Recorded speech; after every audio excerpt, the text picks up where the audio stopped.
The 5 minutes of wisdom for today is that you have to set time for yourself to play chess every single day. The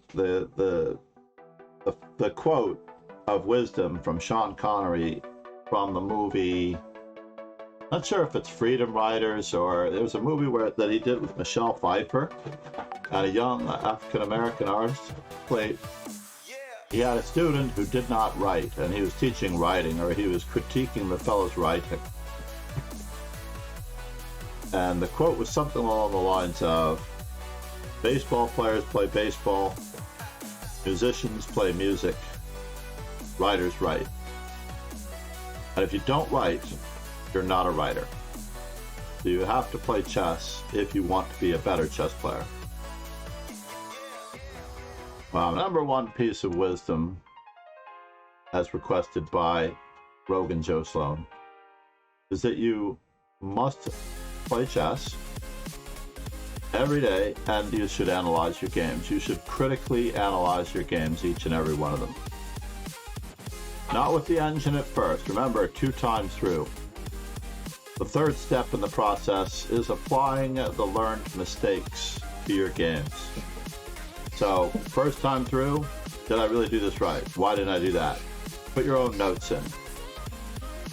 Add it to a study. We'll do it with this one, for example. Second time through, right? Let's analyze for a moment. Let's just say against Nemo, I played e4, e5, knight f3, knight c6, bishop to b5, a6, bishop a4, knight f6, and I castled. And here she played the highly unusual move, b5. This was a game I played akaNemsko Thursday afternoon in Central Park. I'm sorry, in Union Square, in the park. And she played the unusual b5 move, which of course has a great selection of games. And she seems to be following in Magnus Carlsen's footsteps as black, so this is worth noting, right? Magnus Carlsen played bishop c5, bishop b7, in this position, by the way. Bishop b7, bishop b7, bishop b7, and bishop c5. And then after she played the move bishop e7, I commented that she was playing a system with a very early b5, unusually. And she replied that it was part of her plan to avoid certain lines of the Spanish. And I fully get that. 9 times out of 10, everyone is going to play rook to e1. I did not realize that d4 was an option in this position, as played by Grishik against Nepomniachtchi. a4, of course, I think is the best move. Objectively, I'm not going to check it with an engine. Because it cracks on the early weaknesses of b5 and a6. And, of course, there's the move that I played, which has the least theoretical value. I don't even know if my move c3 will register on the scale, so let's take a quick peek. The 4 moves that it should be considered if you're going to have 4 candidate moves: d4, rook e1, a4, and d3. We can let that sit for a while at Stockfish 14. We'll adjust them. But, will it? So, in practice, though, c3 is the 4th most popular move. No one... Oh, I take that back.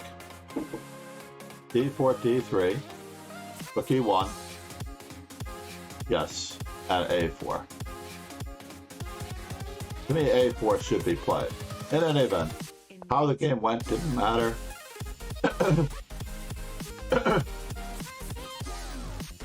How the game went did not matter. You can follow part of the game and the banter between Nemo and I on my socials. If you wish to follow Twitter, that's where I have the most fun. Instagram is a bonus.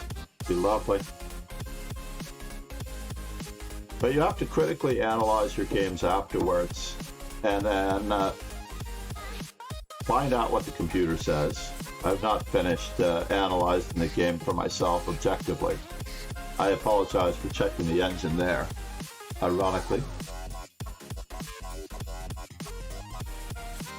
But I already made the comments on Twitter that I would have played 6A4 if I weren't celebrity struck.